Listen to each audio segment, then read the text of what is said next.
But when we're all done with this gorgeous, after a month of sending everything to staff and board and, all this stuff, get back and we get this beautiful thing that we paid for, that says what we should do next.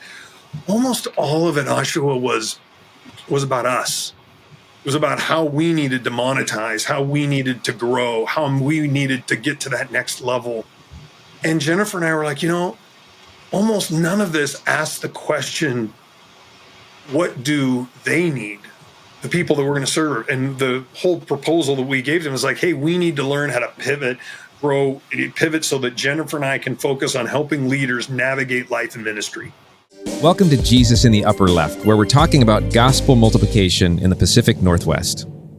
I'm here with John Garrick, and on the Jesus in the Upper Left podcast, we're going to be talking about the care for ministry leaders and their families. John, why don't you share a little bit about yourself and what you do with your ministry? Yeah, well, first of all, I'm a super fan of Jesus in the Upper Left. I say lifetime listener, but I can't remember how many. It's been a year and a half or whatever that's been going. But sort of genuinely listen to every episode. Some of them twice. I know I've texted you or Gabe, or just so encouraged by the material that's coming out, the timeliness of it in my own life, but also the relevance for the place in which we're called to serve and live. So, thanks for all you guys do. And so, I'm not just a guest today, but I'm a fan of a ton of the guests that have been on already and look up to them so much. So it's a privilege to be able to be with you. I've been a Oregonian most of my life. My wife and I, Jennifer came up from California as a middle schooler. We both landed on the west side. I was a Beaverton School District kid. Grew up in the same house my whole life for the most part. And then my wife and I met in middle school in Hillsboro.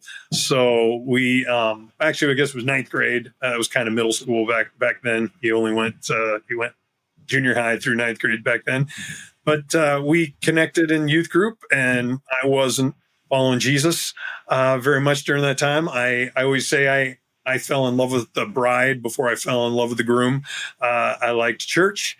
I liked the fact that it brought family of some sort. I was come from a very distraught and dysfunctional home situation. And so, going with my family to church, it was like, man, I was connected. I was looking for other men that were an example, and I was just connecting with the community. The girls were hot, and the food was good, and so I was into church. But it wasn't until my junior year at Aloha High School that I really had a deep encounter with grace and began to journey with Jesus and follow Him in a way that I, didn't make sense before, but it was starting to make sense at that point.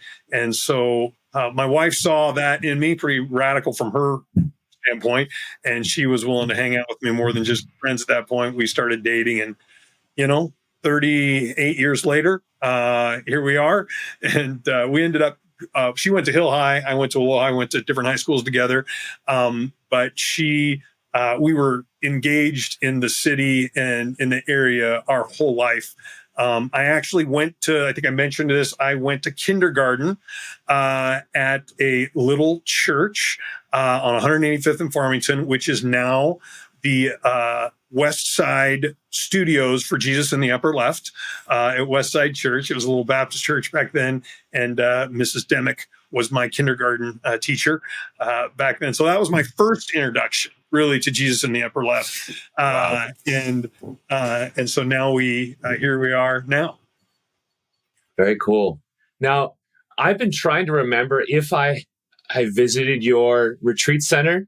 I think I have. I've been out to a couple different places in Sisters. We go there to the Martin's house. Yeah. And so talk a little bit about your retreat center there and your ministry to leaders. Yeah. Well, and when I say retreat center, just so you know, I use the word retreat home because a lot of people in Christendom, right, when they think of retreat center, they think of, usually a lot of people, and someone's coming, you're there to teach, and they're going through sessions and, that. But where we're partnering with right now for the last 2 years is a ministry called Careth Springs. Careth Springs is a home set aside. And you can look it up at Careth Springs website. Just Google it, and it'll be there. It's available for all those that are serving in leadership in the local church and pastoral roles. And you can just dates that are open. I think we actually have 1 or 2 dates open between the end of the year. And really, Careth Springs, we partner with them. They asked us to come and to host during this season of our ministry. So we are committed, Jennifer and I, to spend 5 days with 2 ministry couples when they come. And our whole agenda is to love, listen, and serve. And people always think, oh, there must be something else. What's behind it? What are you selling? But no, it's really it. We check our hearts to make sure that we're motivated by love. Sometimes we're not. I mean, sometimes, it's like, man, do I have an ulterior motive, or whatever? Am I trying to fix something?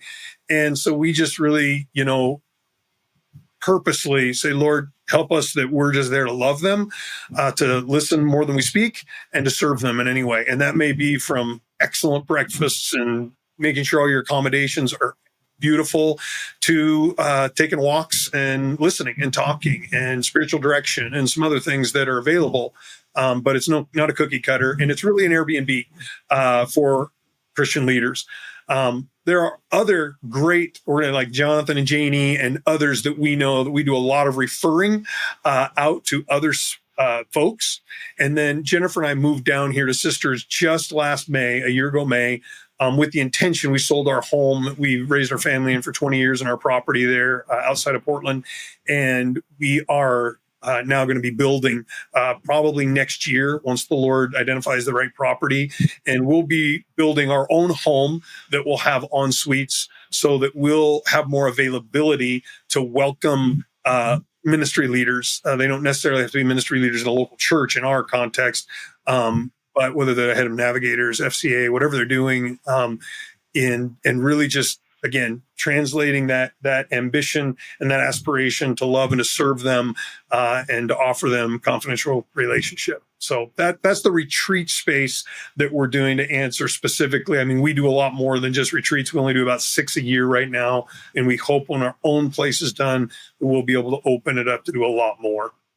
Okay. And is this like formal counseling where you might have a ministry couple, they're dealing with maybe marriage challenges or burnout? And is this like a clinical setting where they're showing up and they're going to do all these sit downs and run through a program? Or is this kind of just like have a vacation, get loved on, don't worry about cooking, and get some time out in God's creation? Like where does that fall within the spectrum of different types of retreat setups? Yeah. Sure. We, Jennifer and I personally, but also Careth Springs, to answer your question. Careth Springs, again, I guess the best way to describe that, it's an Airbnb for pastoral leaders with no kids. So you do get to come away. You just get to be loved and encouraged. And there are a set of several hosts that can host. Jennifer and I are just one of a team of hosts, all with different giftings and abilities and backgrounds. But all with that same heart to serve and to love them, and make that time refreshing, not just for you emotionally and in your schedule, but hopefully you'll unplug from the machines and take that time to take walks and to be together and kayak. And depending on what time of year, kayaking is not great in November down here, but snowshoeing, whatever it is, we make that available. And in Careth Springs, it may be on the 200-acre campus that's there with his own personal lake and those things. Or Jennifer and I do a lot of excursions, whether it's hiking Smith Rock or White's Creek or kayaking up at Three Creeks Lake or wherever that is. We just find that that's some of the richest times, since we're not there to fix the leader. We're there to be available to them. Those are some of the richest times, whether it's a walk to the hay barn or kayaking on Subtle Lake. That sounds awesome. Okay, you will definitely be hearing from me. I have a very full house of kids, which we love and delight in and often travel with them. But occasional getaways without the kids can be a great blessing. Oh, it's a needed. Just so you know, we were with a youth pastor couple from out of state that we hosted. It's been a while back, but 14 years married, 4 kids. just both of them just head on into the ministry. They're just going for it. And they had been away from their kids overnight one time in 14 years. This was number 2. And they didn't even know what to do with themselves in the beginning. This whole idea of someone's here just to care for us and just like, really, whatever we want. It was so rich. And that couple actually came on through Standing Stone Ministry and asked Jennifer and I to be in an ongoing relationship with them, which we do as well, well beyond the retreats. But from the retreats, I just want you and the listener to know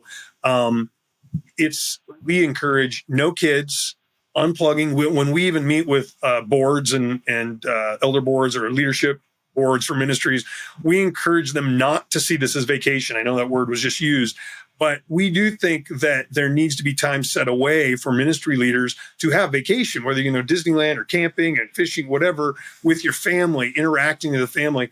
But there also needs to be something infused in our life budget and in the ministry's budget that says, we need our leaders to be away, to be quiet, to look into each other's eyes, to reflect on God's journey in their own lives and in each other's, to pray together, to fall in love again over new things and fresh things, and just to let their soul be replenished for a season. And that's not something that we should do like sabbatical. Yes, we should do sabbaticals, but just like Sabbath is a rhythm that's with regularity in our life, we feel like those are things that Jennifer and I have incorporated into our lives quarterly and annually for years that allow our soul to get fed both individually and as a couple. And that we just find that is best to be unplugged from our day-to-day schedule routine, be away geographically from the source of our energy that's being expended,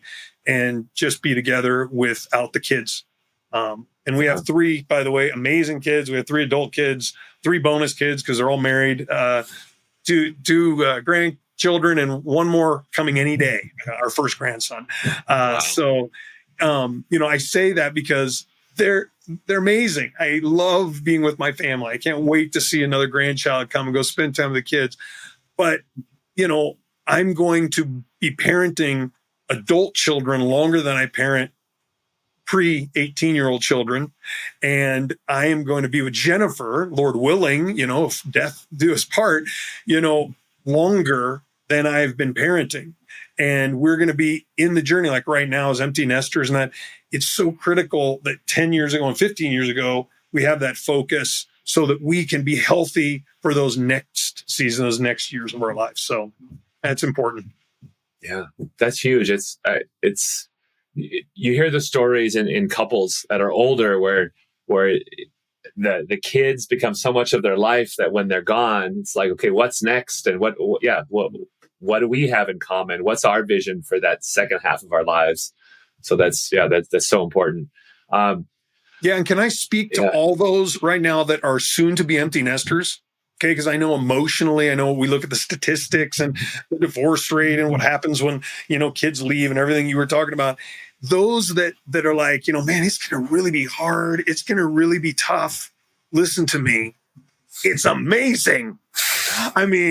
I love my kids. I love my in-law kids, but man, it's such a great season of life to be able to recalibrate with your wife around the gospel and around your calling in life and just changing up your rhythms.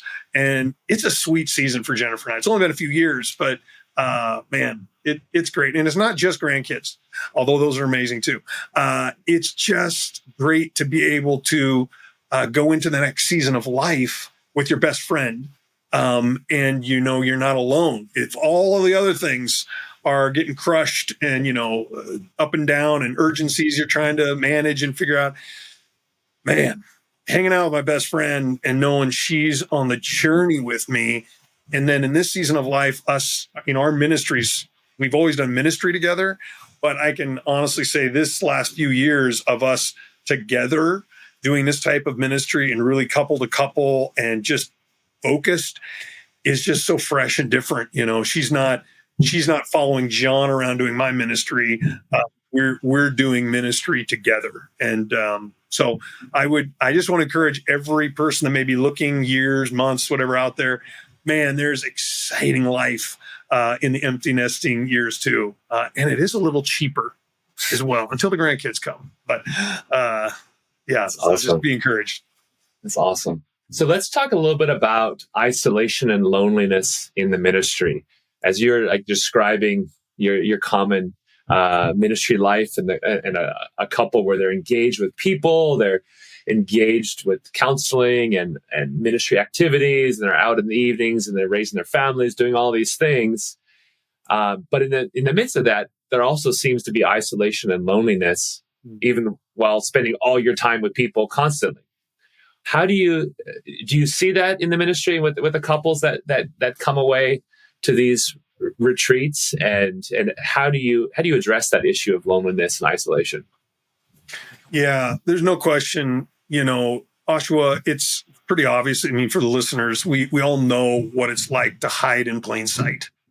And those of us that are in ministry, especially public ministries and most ministry, by the way, even if you're not extroverted, okay, most evangelical ministries either sometimes force you, but put you in very extroverted activities, whether it's public speaking, visiting at the hospital, ceremonies, meetings, things like that. So if you're a hardcore extrovert like myself, that's one thing. But someone like my wife or many leaders that we work with that aren't extroverted by nature take huge amounts of energy out doing all those activities that I just talked about. And then you add to that, and this is speaking really to that loneliness thing and that isolation that we're experiencing, seeing statistically and anecdotally. And that is that everything that we're about is measuring. It's measuring our outcomes for the most part. We've become as evangelicals, especially in the West and in the United States in particular, very much about measuring how well you as a leader and the people you serve are doing as human doings. I mean, it's all about that. And so everything you find your value and your worth around, and your coaching or shepherding or parenting. And by the way, I interchange discipleship with the word or the term spiritual parenting, because really at the core of discipleship is really we're called, some professionally, some not professionally, to spiritually parent humans into a greater awareness of the Trinity and deeper into the ways of Jesus. And so really that's spiritual parenting. So if everything as you are parenting and you're thinking of your children, and everything you're measuring them against is what they do, what their grades are, how do they perform, that doesn't lead to a healthy spiritual relationship or emotional relationship connection with your children. And if all that our superiors and those that maybe are donor based or our church tithers or elders or so whatever context we would have, if everything that your relationship is about your doing, then, and your worth is all about your doing, then all those things that really counter isolation and enhance community and nourish our soul are things about our being. And yet almost everything that we interact about and ask about and measure about is all about our doing. That's why when we go to pastors' conferences, we're always you got to get there to measure everyone up, right? It's like, oh, okay, what size church you from? When we first started Eternal Impact Ministry that we did for 28 years, we would go to these conferences and, all these big organizations and things. They ask, well, how big is your, organization? I'd say, well, at the time it was like 240. But I'm trying to lose weight and get it down to, my staff size to about 210, because it was like, I was the only staff. I was the only one at the time. And it's like, but everyone's like, how big is it? But yet no one ever does that when we go, hey, John, man, you put on 50 pounds. You're doing great, man. And it's like, yet everything that we measure in our evangelical framework is big, doing, fast, productivity. And to your point that you're bringing up, which is really, the subject matter that we're around even today, is how are you? how are you? How are you doing? Because Ahshuwah is so much more. I'm just getting to know you on the podcast, but I mean, so much more than the outcomes of the studio and the outcomes of the ministry benchmarks and KPIs and ROIs, and those aren't evil. And we are free market capitalists, and I get that. But let me drill down to an experience that I had with COVID that transitioned us into the ministry we're in today, and just be confessional and honest, with you to answer that question about isolation. Because I want to there's a lot of people out there in the Portland Metro and the Northwest. We've been all over doing ministry for decades in the area. They know me. I'm not going to hide, in this. Man, I'm a type A doer, right? And I spent a lot of my ministry, founding a ministry, and again, 29 years of Eternal Impact. And Jennifer and I just transitioned from that ministry after 29 years, just last November, to go from, being the president of the organization to being a shepherd again, and someone that's just connecting more. And I don't have to worry about 7 new board members and redoing the policy manual and making sure. Now it's like, okay, no, we're just listening more and engaging with people. So here's the thing I just want to share, because your question. So I'm sorry for going off this, but it's such a rich part of what we're doing and what I want. I want to be an encouragement to those that are out there that may be same situation I'm at, whether they're in their 20s or in their late 50s, that we find ourselves in that space of isolation and being looked at and measured, and it's lonely, and we're looking for solutions or tools or help, and sometimes we're just getting offered the next paywall on the website or the next book or the next, and we've become such a culture, if you will, whether we're reform, whether we're charismatic, whether we're whatever tribe or stream we're in within modern evangelicalism. It's just weird that we even have to think, we have to think about what music to select on a Sunday based upon what sells. Right? Even that's a measure. It goes right into the study and the preparation and the story that we've got to actually what will sell, and not just will communicate to these people listening to me now, but what if I go viral? Will this thing sell on the web? And we'll go, and it's like, man, then when all that stuff fades and is gone, it's just me and who I am for God. And I find myself lonely, and yet very active and hurried and rushed. And when we, 2 years ago, we were pastoring Missio Dei community in Oregon City, plus we were the head of Eternal Impact, had a lot of stuff going on, just finished a beautiful facility in downtown Oregon City on Main Street, called the Epicenter. And it was so great. Things were so good. When COVID hit, and we finished all that about 1 week was our grand opening before COVID was supposed for it. Yeah, it was exciting. And we had to switch up, like everybody, just had to switch up everything. And what was happening in Jennifer and I's life, and we were at that point where we were, wrestling before the Lord. It's like, Lord, what is the next season is going to look like? We're preparing for empty nesting and all that. And we were seeking, Lord, what's next? We hired consultants. We brought them in. We, for Eternal Impact, wanted to figure out what was next. And I remember this experience, and these guys were great. Believers, committed to our success, wanted the ministry to do well, wanted us to have benchmarks and KPIs and all of that. But when we're all done with this gorgeous, after a month of sending everything to staff and board and, all this stuff, get back, and we get this beautiful thing that we paid for, that says what we should do next. Almost all of it, Ahshuwah, was about us. It was about how we needed to monetize, how we needed to grow, how we needed to get to that next level. And Jennifer and I were like, almost none of this asked the question, what do they need? The people that we're going to serve. And the whole proposal that we gave them was like, hey, we need to learn how to pivot so that Jennifer and I can focus on helping leaders navigate life and ministry. And so we asked the question, we're looking through this, what do they need? Do they need another paywall?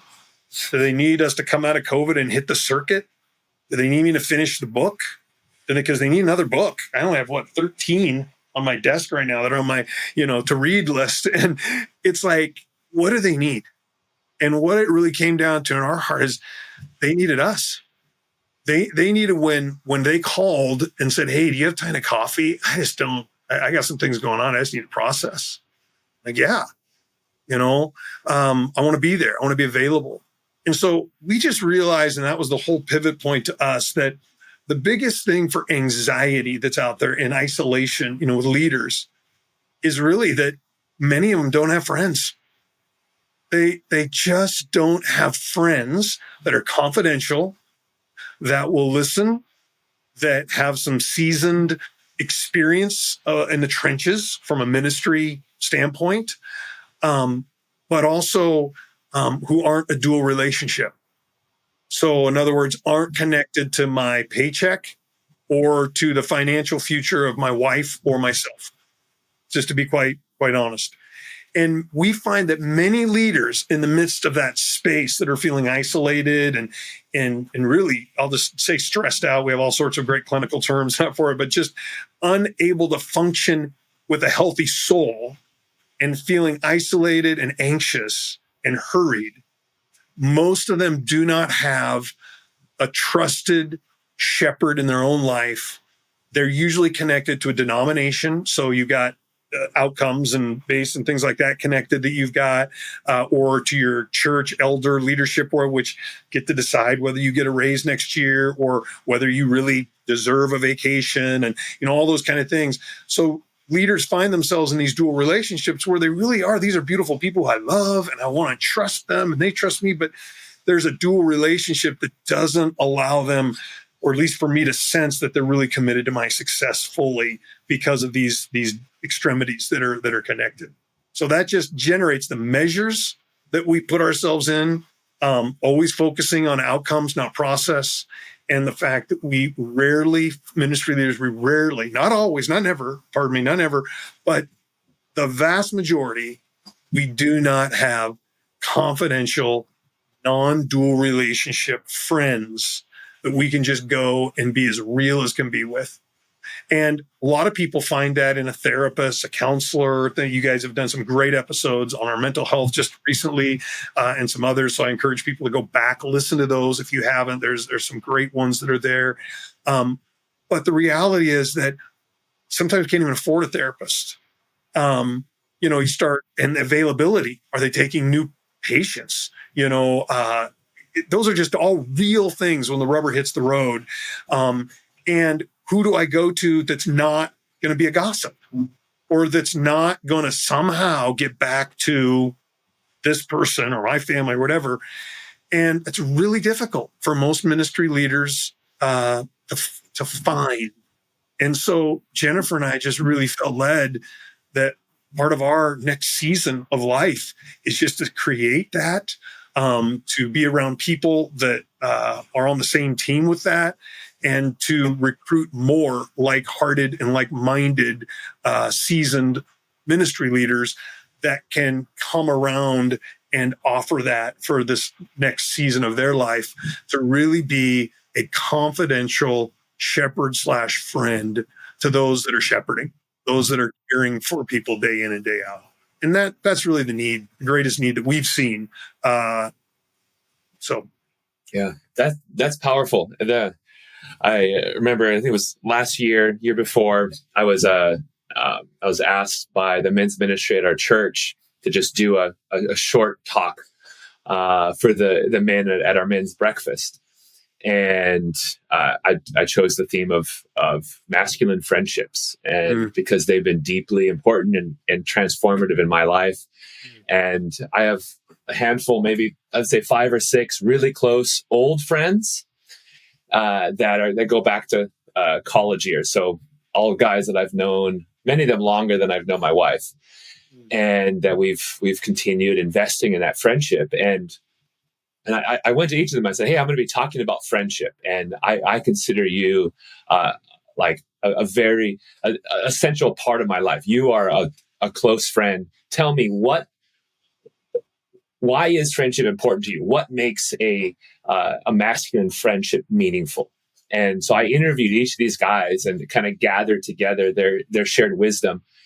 And one of the things that struck me is I was doing that, and then I was sharing with these other men in our church is this line, and there's actually the proverb that kind of I got this from, but it's this idea of show me a man's friends and I'll show you the man. And I really feel like that, like who we keep deep, intimate friendship with, how we invest in those friendships, how long they are, how many ups and downs and challenges they've been through and survived. Like just that reality, that tells you so much about a man's heart and who he is. And yeah, I have friends that over 20 years, and then as time goes on, we get older, right? They go to meet Jesus. And so you can't make old friends, right? You can make new friends and they can become old friends, but you can't make old, trustworthy, deep, intimate friends. And they have to be cultivated. They have to be you have to earn it, right? That's good. And it's hard work. I have a close friend that's going through a significant life crisis, and a portion of my life is filled with helping a brother through a crisis, and it's like it does take work. It takes investment, but it's so worth it. And even as we talk about mental health, like a really good counselor is going to be a paid professional friend, right? At best, they're going to know how to be a really good friend when you sit down with them for an hour, and they're going to provide deep, insightful wisdom from the Lord and a profound listening ear to help you bear your soul, to help you process, to help you reach the goals that you're trying to reach. That's what God has designed friendship for, right? And it's that I think of C.S. Lewis's Four Loves, and he contrasts eros love and phileo love, right? This friendship love where it's two people sitting on a bench looking at a common horizon, and they're brought together over that common goal. And sometimes it's not always this really profound, like saving the world for Jesus, right? Like sometimes it's we're both trying to get into shape, or we both nerd out about Star Wars, like or like guns, or often for me, and I have my own like father issues and father wounds where my dad wasn't around, and I've had to learn how to not put my desire for a father onto friendships, and instead be content with a brother. I also didn't have brothers, and so to be content with brotherhood, but then to recognize, like, in this area in life, this man can be like a father to me, or he can be an older brother to me about a certain topic or a certain area where I need growth and I need someone to challenge me, or I need to learn. And I've found that's been really fruitful is to go to a man. I mean, and who doesn't want, like, if another man genuinely comes to you and says, "Hey, you're really good at that. Could you, like, you're one step ahead of me in this area. You're a great father." Or like for you, so you've launched kids out into the world. Wow. How did you do that? I'm like just there. My oldest just turned 18 yesterday. Oh, wow. It's like, I'm in that cusp. Yeah. Okay. You did the empty nest well, and you're finding a new season in your marriage. Oh, okay. Hey, help me do that. I haven't done that yet. Now, truth be told, we're also expecting our eighth. So I still got at least another 18 years of You'll have grandkids before your last one's out, and and we're in that boat too. So we had grandkids before the last one out, but no, that's good. That's beautiful. Those men were blessed to be a part of that men's group or that retreat that you were sharing at, for sure. And I would say also, as two dudes, I'm very mindful that this is not just a dude issue. My wife is a totally different personality than me. But she is a rock star, man. I mean, she is, and she lends friendship so well to others. She models it to me. We see the importance of it in scripture. I mean, Old Testament, of course, the one with David and Jonathan always comes to mind, and it drives me nuts when people sexualize that relationship in so weird ways, But it's like, but it was beautiful. It was intimate. It was real. I mean, these guys were warriors, but they had a depth of their love and care that was even willing to navigate through some crazy family, issues and all of that. You look at Jesus, and man, if I have to, I mean, I know we can't on a podcast, but sum up Jesus in the ways of Jesus, man, his ministry model was just relational connection, spiritual parenting. I mean, he was a big brother directing people to the Father. And that's really what it was about. He was the rabbi, and he was big brothering these guys. And where did the depth of their teaching and relationship seems like the things written down is like they're talking about seeds and wood, and who knows, they might have been whittling the day before. And then Jesus is talking about a plank in the eye, or these farmers, they just walk through farm. Oh, well, the kingdom of God's like this.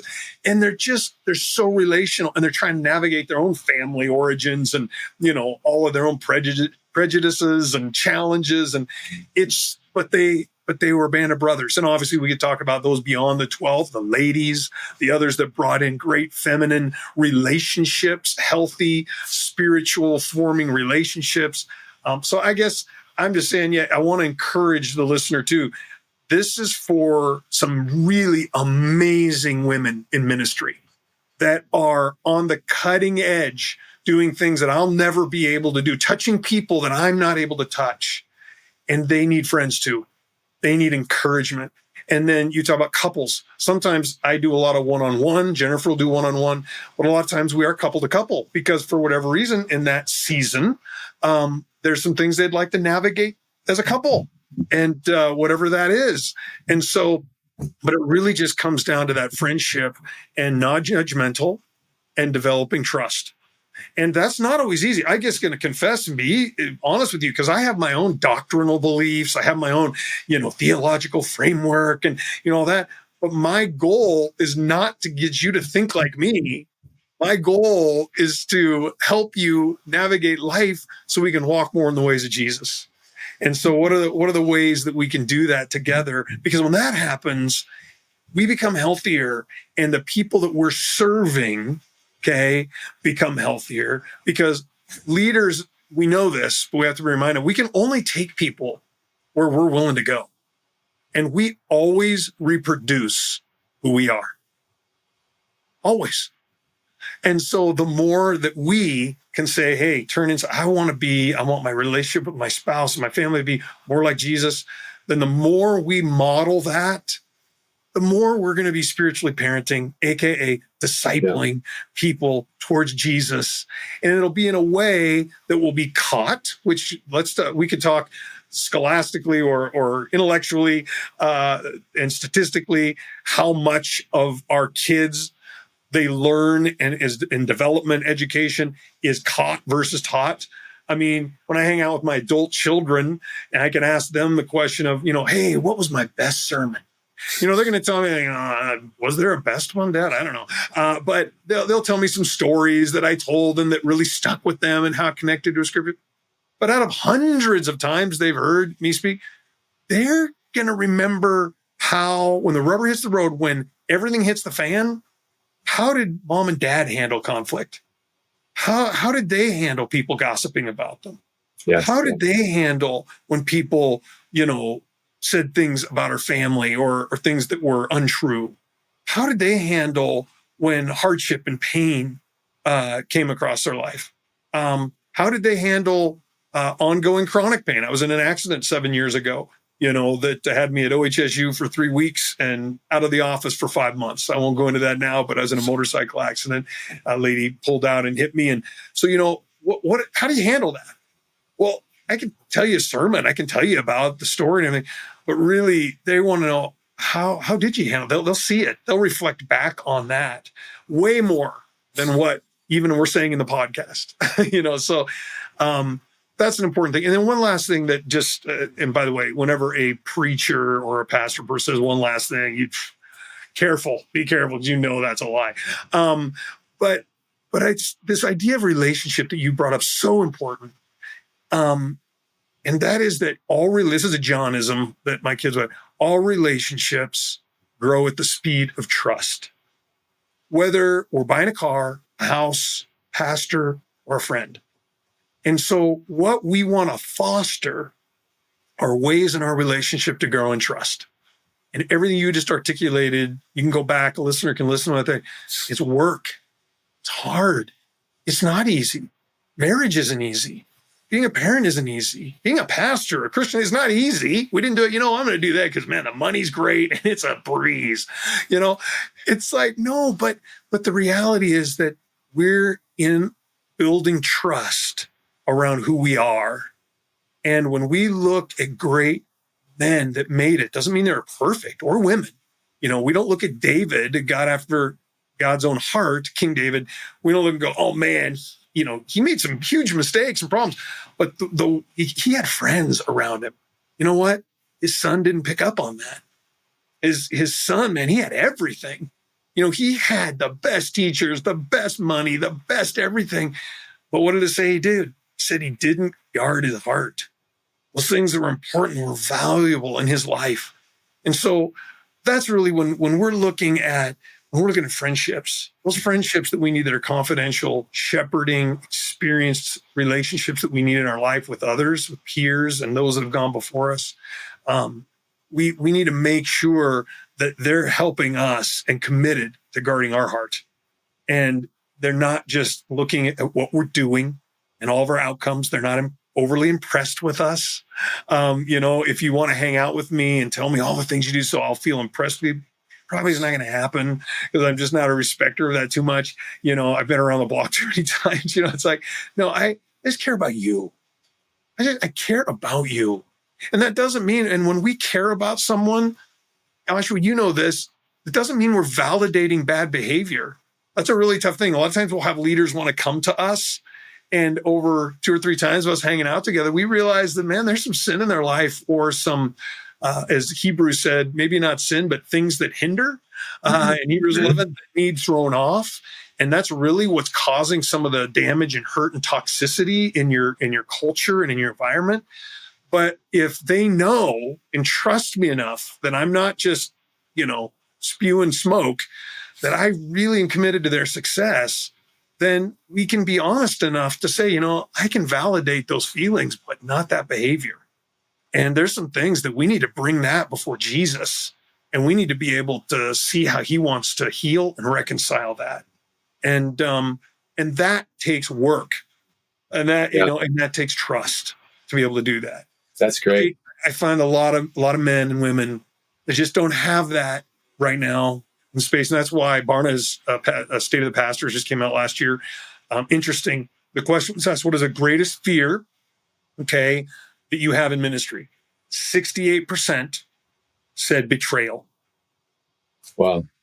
So when you think about that, what does that feel? What makes you feel? It's because you're walking and you can't trust. We understand that, right? Coming off COVID, how many stories can we tell of all of the people? Like, these are my friends. They're on the soccer team together. They're great. 4 weeks later, they're now not in my church. They hate me. They don't want to talk to me. They've ghosted me. They, what?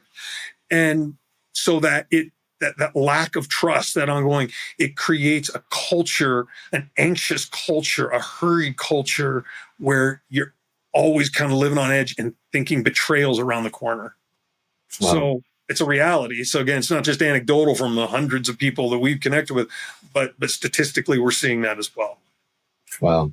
Yeah. So just more in closing, what practical advice or steps would you give to the church leader that says, hey, I am so wrapped up in the doing of ministry, and I'm in a structure or in a ministry where all the incentives reward my doing, and I'm seeing this being aspect, both my own internal life with God and the relational part that's not connected to ministry and ministry outcomes. And like this whole question of betrayal, that's often those relationships within the ministry structure. What do you say to that church leader that says, hey, this is all my doing, this is all of this, all my relationships are all wrapped around this, and I just don't know how to work on the being, work on the inner life, and have that healthy balance of genuine friendships that aren't connected to ministry, genuine friendships around hobbies and around interests and around other things that aren't related to my ministry outcomes. What's advice to that person? Thanks for asking that, Ahshuwah. Be honest, we could do a whole podcast probably on that, so I'll just be as brief as I can. But I want to say to the listener, I know that we all from different situations in life. Some of us are, co-vocational, a plumber, and I'm a youth pastor half-time, or I'm full-time getting my vocation as a lawyer, and I'm also helping to plant a church, or I'm at a mega church, or I'm, so there's so many different, you're leading the crisis pregnancy ministry, and just all of these things. I just want to know, there's no cookie cutter here. So I just want to know everyone's in different situations, but I'm going to speak in general terms, especially to those living in the upper left. Okay. And whether it's in a rural setting or an urban setting or suburban in the upper left, I've been all around those spaces. And I would say, number one is at some level, whatever this means to you, you're going to have to simplify. It's the same thing that you're telling your kids. Let's be honest. They're growing up in an age that there is so much noise. There is so much information. I mean, I'm a podcast junkie, and I had to do an inventory. I'm at about 6 hours a week. It's like, what? There's so much information. I'm books, newscasts. I mean, everything. Our machines, right? They're just, they got everything, all information, whether it's right information, whether it's true or not. And then we've got to use, our mind and our processing and our time to process what is right, what is wrong, what is good. It's just different. So at some level, whatever this means for you, friend, we got to simplify. There's got to be at some level we can say, now I can offer practical tools, maybe at a different time. Maybe that's a whole podcast, just some things we can do that. But I think first, just simplifying. So what do we do there? Number one, and this is coming from John Garrick, extrovert extraordinaire. We got to learn to shut up. Silence is not a disease, okay? And what I mean by that is this. We just have so much noise in our life. Everyone needs our attention. And we have grown to this ministry mode that, as AJ Swoboda says, another local guy gone rogue, he left Portland Metro, but we love you, AJ, anyway.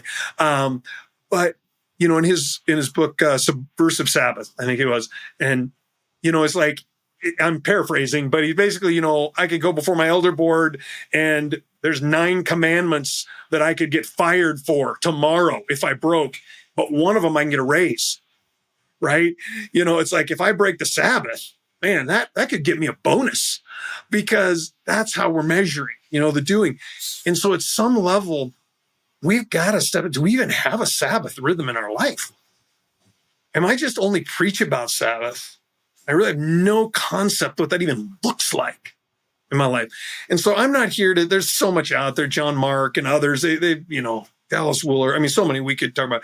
But as Dallas Willard said, hurry is the enemy of the soul. Okay, I call him Grandpa Dallas. As Grandpa Dallas said, hurry is the enemy of the soul. At some level, we got to slow down and be quiet. I found in my prayer time as I was going through my spiritual direction, education and certifications, pressing into contemplative prayer and lectio divina and different things that, I'd known about, cerebral known, but hadn't put into practice in my life. I could not believe how much of my evangelical framework and upbringing in prayer is about speaking things. And so little about listening, and how difficult it was to shut up for 20 minutes and listen to God. That's a confession. That's not a teaching. I'm just people here, I'm just confessing that. And it's not that way as much anymore, but I'm still wrestling. Okay, still wrestling. But his grace is so grand. It's so beautiful. It's so good. And he loves us so much. And someone said a t-shirt just yesterday in a coffee shop, as I said, I love Jesus, said on their shirt. It was a big bold, and that's cool, great. And I just, on my way out, I said, hey, just to remind you, he loved you first. And he's like, oh yeah, he did, and it's like, he loves us. He's the one that calls us into this, and those bad habits and those things that we're doing that are not bringing life to us. He's not shaming us for him. He loves us so much. He wants to welcome us into a freshness of listening to his voice, speak life into us, and call us into something greater and better. So we simplify, friends. We got to learn to be quiet. We got to learn to shut off the machines. We got to listen more. And I'm going to say practically this last thing, because I'm tempted to go on to 20 different things that we could do, but that's one last thing, Ahshuwah, that I would leave as a practical tool. Okay. And this is just something to put in the crock pot. Okay. You don't have to microwave this, just put it in there, let it set for a while and let this simmer.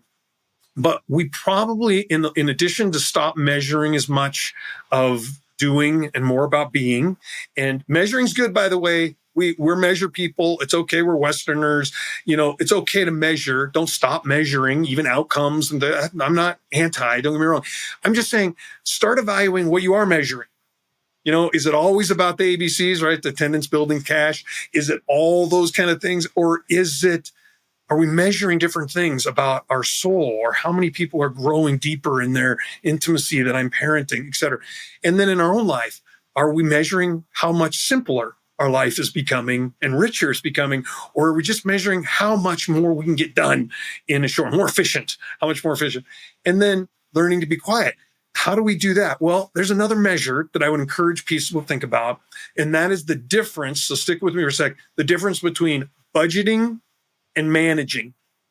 Now, with all the resources out there, we understand budgeting money. We get it. We become very efficient with it. We budget money, okay? And we've got Dave Ramsey and Financial Peace and Crown Ministries and Ron Blue and all these amazing things that are helping us from a financial standpoint.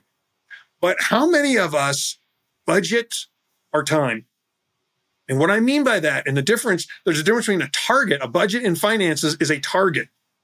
Management, you manage the expectation and you manage the resources, right?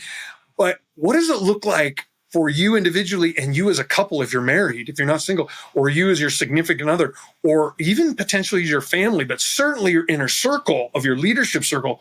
What does it look like to do the exercise of budgeting your time? So getting a budget, because that is the one unify everyone on this podcast, bro. It's not our passion for Jesus, because we all have different levels, passion. It's not our calling and gifting, because we all have different callings and giftings. It's not even living in the upper left.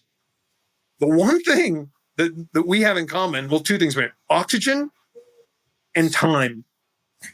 We all have different money. We all have different resources, but we all have the 168 principle.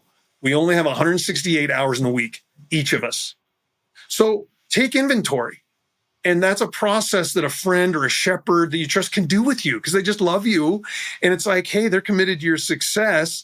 Let me walk through a wholeness inventory with you. Let's just kind of find out, what's that look like? And then how much sleep do you need? Well, let's budget that. Let's start there. Let's not say how many hours I'm going to work, or no. How much time do your kids need right now in this season of their life? How's your spouse doing? What do they need? How much personal time do you need? How much time do you need that's not praying for a sermon, that you're gleaning and growing God's word, or being quiet and listening to him? So those kind of things, without us going into the mechanics and the details of that, you've had other great guests that will kind of delve into that, and there's other great resources out there. But if you have other questions, you can reach out to me individually on that. But I really want to encourage leaders, man. He loves you. He loves you so much, man. He's so wild. He's obviously also fond of you. He's not just love you, he's fond of you. And all those things that are causing that kind of soul toxicity and cultural toxicity, those aren't him. He loves us. He wants to bring us freshness and new life, but he is going to call us to trust again. He's going to call us to simplify, to learn how it means to listen to him and to others, and to grow in relationship with some shepherds and some leaders that have been down the road that really are committed to your success. And they'll fail you. I know I'll fail you. Other people will fail you. But but there's richness and there's such goodness in that. Wow. Thank you so much, John Garrick. Your love for leaders and for the Lord is really self-evident. It definitely exudes from you. If a leader says, hey, I want more of this, I want to experience some of John's hospitality, what's the best way to get a hold of you or to learn more? Yeah. Well, if you want to catch me on any social media channel, I'm out there, and that would be the best way to think that you're connecting with me. And it's an illusion, because I do very little, even though I guess I'm on every platform and I got a lot of friends and all that. The best way is not to reach out probably through social media. I don't do a ton of it. But if you go to No Leader Walks Alone and just let that truth and that reality, kind of burn into you as you think about it, noleaderwalksalone.com. That is Jennifer and I's personal information. You can write us a letter, like on paper. Our address is on there. I love getting those. You can go to coffee. We can schedule coffee. My cell phone number is on there, our emails. So that is really the best way. Just No Leader Walks Alone at the bottom of every page of that personal support page. That's our contact info. And then we'll direct you if it is someone that's interested in a relationship with a shepherd through Standing Stone. It may not be able to have the bandwidth in our portfolio to bring everyone in. I know we don't, because we're referring often. And so we lovingly and count it a privilege to triage and to be able to send to one of the 200 plus field shepherds across the United States, and many in the Pacific Northwest and West Coast. So we can also connect you with other field shepherds that you may want to enter into a relationship like that. Just so you should know too, Ahshuwah, we underwrite everything. We ask our donors, those that are coming and supporting us, we ask them to underwrite everything we're doing, so that when we get together, I buy coffee. When we get together, we underwrite the retreat. That retreat that I described at Cara Springs costs you about nothing. And so that's the goal of our donors and our partners, so that there's not a transaction. It's not a transactional relationship. We're there from the beginning. We just want you to know we're committed to your success, so that no leader walks alone. Awesome. Praise God. Well, thank you so much for being a resource to the church in the Northwest. It's a blessing. It's great chatting. Thanks, Ahshuwah. Privileged to be with you and all the listeners. Thanks. Thanks so much for joining us for this episode of Jesus in the Upper Left. We want to ask you a quick favor. Would you please subscribe so you don't miss a single episode, and share with those that are in your life that might benefit from the content. Hit the notifications button, rate and review, of course, and then head on over to upperleftshow.com, where you can find bonus content, opportunities to connect with those around the city that are doing similar work as you, resources to help you, and just a way to connect to the community. We hope to see you again next time.